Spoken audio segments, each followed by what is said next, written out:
नमस्कार दोस्तों, डियर किसान में आपका एक बार फिर स्वागत है। और आज की इस वीडियो में हम बात करेंगे कपास में फंगीसाइड का स्प्रे क्यों और कब करें। और ये जो बात है ये बहुत ही महत्वपूर्ण होने वाली है, क्योंकि कपास की फसल में थ्रिप्स और सफ़ेद मक्खी के बाद में यदि कोई सबसे बड़ी समस्या है तो वो फंगस की होती है। क्योंकि कपास की फसल में फंगस का अटैक होता है वो लास्ट की स्टेज में जाकर होता है, और उस समय तक किसान अपनी फसल में लगभग पूरे का पूरा खर्च कर चुका होता है, यानी कि खाद, बीज, पानी और जो पेस्टिसाइड खासकर कीटनाशक वगैरह जो होते हैं उसके ऊपर बहुत ज़्यादा खर्च किसान कर चुका होता है। और लास्ट में जाकर फंगस का अटैक होने से कपास की फसल जल जाती है, यानी कि पत्ते काले होकर फंगस के कारण नीचे गिर जाते हैं, जिससे कपास के ऊपर जो पौधे के ऊपर जो टिंडे और डेंडू लगे हुए होते हैं वो पक नहीं पाते और कपास का जो उत्पादन है वो आधा हो जाता है, जिससे कि किसान के ऊपर बुरी तरह से मार पड़ती है, यानी कि बहुत ज़्यादा नुकसान किसान का हो जाता है।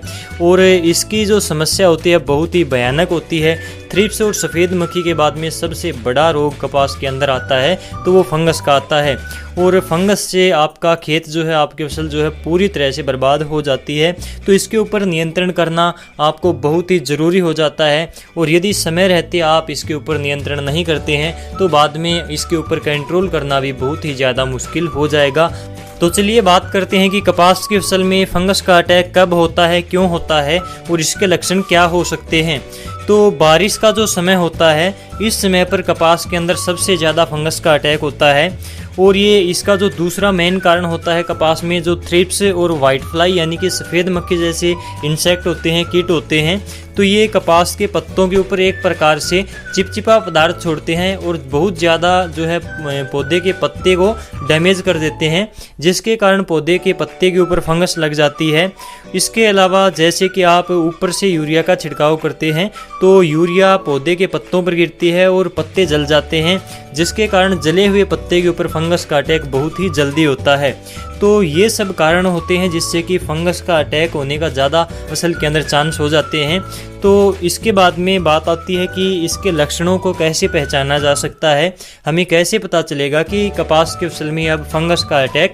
शुरू हो गया है। तो इसका पता लगाने के लिए आपको कपास के पत्तों को ध्यान से देखना पड़ेगा, खासकर जो कपास के नीचे के पत्ते होते हैं ना उनके ऊपर फंगस का अटैक जल्दी होता है, और फंगस पौधे के नीचे से जो है ऊपर की तरफ ज़्यादा बढ़ती है, यानी कि जो पके हुए पत्ते होते हैं उनके ऊपर फंगस का अटैक जल्दी हो जाता है। तो इसके लक्षणों की बात करें तो पत्ते के ऊपर आपको गोल और काले रंग के छोटे छोटे धब्बे दिखाई देंगे, यानी कि पत्ते के ऊपर यदि आप ध्यान से देखोगे तो आपको बहुत ही छोटे छोटे धब्बे दिखाई देंगे काले और भूरे रंग के, और यही आपकी फसल में फंगस लगने का संकेत होता है जिसको आपको पहचानना जरूरी होता है। इसके अलावा आपके पौधे के जो पत्ते होते हैं वो किनारों से जले हुए आपको दिखाई देंगे, यानी कि किनारों से पत्ते जो हैं वो सूखे हुए दिखाई देंगे। इसके अलावा पत्तों का रंग काला पड़ जाता है, जो नीचे के पत्ते होते हैं।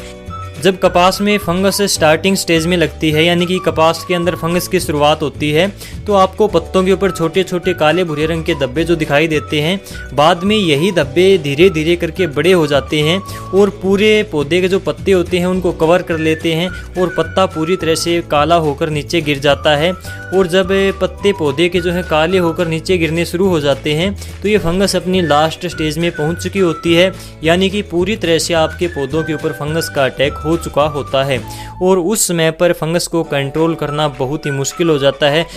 तो इस समय पर जब आपके कपास में पत्ते काले होकर नीचे गिरने शुरू हो जाते हैं तो इस समय पर फंगस को कंट्रोल करना मुश्किल ही नहीं नामुमकिन हो जाता है। इसलिए समय रहते फंगस लगने से पहले अपनी फसल में, अपनी कपास में फंगीसाइड का स्प्रे अवश्य करें। और दोस्तों, कौन सा फंगीसाइड जो है कपास की फसल में सबसे अच्छा रहता है तो इस बारे में हम अगली वीडियो में बात करेंगे। तो इस वीडियो को लाइक करें और दूसरे किसान भाइयों के साथ अवश्य शेयर करें ताकि उन्हें भी इस बारे में पता चल सके। और यदि आप इसी प्रकार से खेत किसान से जुड़ी सभी प्रकार की जानकारी समय पर देखते रहना चाहते हैं तो डियर किसान यूट्यूब चैनल को अभी सब्सक्राइब कर लें ताकि हमारी आने वाली नई वीडियो आपसे मिस ना हो। चलिए दोस्तों, आज की वीडियो में बस इतना ही। मिलते हैं आपसे अगली वीडियो में कोई नई जानकारी के साथ। तब तक के लिए नमस्कार।